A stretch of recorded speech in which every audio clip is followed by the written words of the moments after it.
Hello everyone. तो बात करेंगे एचडीबी फाइनेंशियल, संभव स्टील, एलन बेरी और कल्पतरु चारों आईपीओ के बारे में कि इसमें हमें कितना सब्सक्रिप्शन हुआ है, कितना अलॉटमेंट चांसेस, किस आईपीओ में कितने अलॉटमेंट है, कितने लोड के लिए अप्लाई किया है, कितना अलॉटमेंट हमें मिलेगा। साथ में सारा हम इसका जीएमपी देखेंगे और एक्सपेक्टेड क्या लिस्टिंग प्राइस है, सभी आईपीओ का कितना लिस्टिंग होगा, कितना लिस्टिंग गेन हमें मिलेगा, सब इस वीडियो में डिस्कस करने वाले हैं। तो आप वीडियो को एंड तक जरूर देखिएगा। और देखिए, आपने कितने लोड के लिए किस आईपीओ में अप्लाई किया है और आप कब तक होल्ड करोगे, मुझे कमेंट सेक्शन में जरूर बताइएगा। वो देखिए, अगर अभी तक आप चैनल पर नए हैं और चैनल को सब्सक्राइब नहीं किया तो सब्सक्राइब कर लीजिएगा, ताकि आपको लगातार इन आईपीओ के ऊपर अपडेट्स मिलते रहें। और आपको मैं लिस्टिंग डे के एक दिन पहले स्ट्रेटेजी बताऊंगा कि हमें लिस्टिंग डे के दिन क्या करना है, तो प्लीज सब्सक्राइब कर लीजिएगा। चलिए सभी आईपीओ के आते हैं हम। चलिए सभी आईपीओ के पहले हम अलॉटमेंट चांसेस जान लेते हैं। देखिए, संभव स्टील में पूरा हम पहले अलॉटमेंट देखते हैं, कितना टाइम सब्सक्रिप्शन हुआ है वो देखते हैं।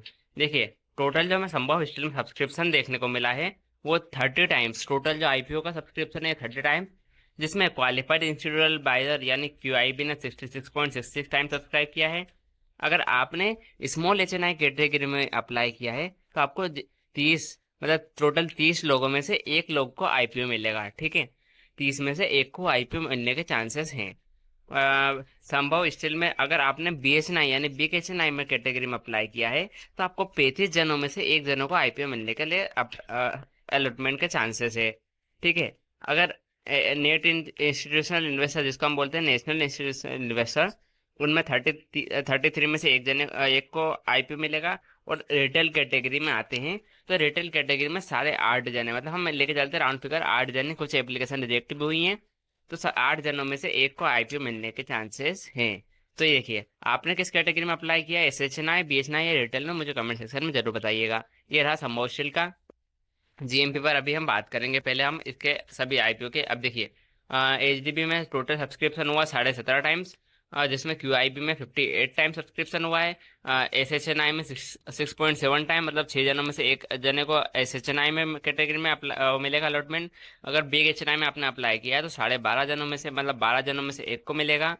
और अगर आपने रिटेल कैटेगरी में अप्लाई किया है तो हर व्यक्ति को एप्लीकेशन के, अगर आपने एक लोड के लिए अप्लाई किया है रिटेल कैटेगरी में, तो आपको पक्का एक लोड मिल ही जाएगा, क्योंकि इसमें कुछ एप्लीकेशन रिजेक्ट हुई है, उसको मिलाकर हम एक जने में से हर एक को, अगर आपने एक लोड के लिए अप्लाई किया तो आपको एक मिलना फिक्स है। चलिए, अब हम आते हैं नेक्स्ट आईपीओ, जो कि एलन बरी में टोटल सब्सक्रिप्शन हुआ 17.37 टाइम्स, जिसमें क्यूआईबी में 45 टाइम सब्सक्रिप्शन हुआ है। अगर आपने एसएचएनआई में किया है तो 11 में से एक को मिलेगा। अगर आपने बिग एचएनआई में किया तो 17 में से एक को मिलेगा। और अगर आपने रिटेल में किया है तो हर दूसरे में से एक व्यक्ति को आईपीओ मिलने के चांसेस हैं। कल्पतरु पर आते हैं। टोटल सब्सक्रिप्शन हुआ 2 टाइम्स, जिसमें से क्यूआईबी में 3.12 टाइम्स हुआ है। और अगर आपने एसएचएनआई में अप्लाई किया तो आपको अलॉटमेंट मिल जाएगा, बिग एचएनआई में भी आपको अलॉटमेंट मिल जाएगा, रिटेल में भी आपको अलॉटमेंट मिल जाएगा, मतलब कल्पतरु में 100% अलॉटमेंट के चांसेस है। चलिए इनकी जीएमपी पर आते हैं हम अब।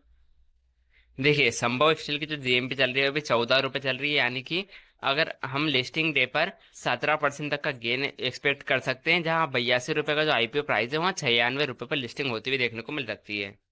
अब आते हैं एचडीबी पर। तो 57 रुपये हमें जीएमपी चल रही है, मतलब अगर हम देखा जाए तो 797 रुपये, जहाँ आईपीओ का प्राइस है 740 रुपये, 797 लिस्टिंग हो सकती है। चलिए आते हैं एलन पर। तो 40 रुपये की लिस्टिंग प्राइस है। ठीक है, 40 रुपये की जीएमपी चल रही है, 400 रुपये का आईपीओ प्राइस, 440 पर लिस्टिंग हो सकती है, 10% का लिस्टिंग गेन।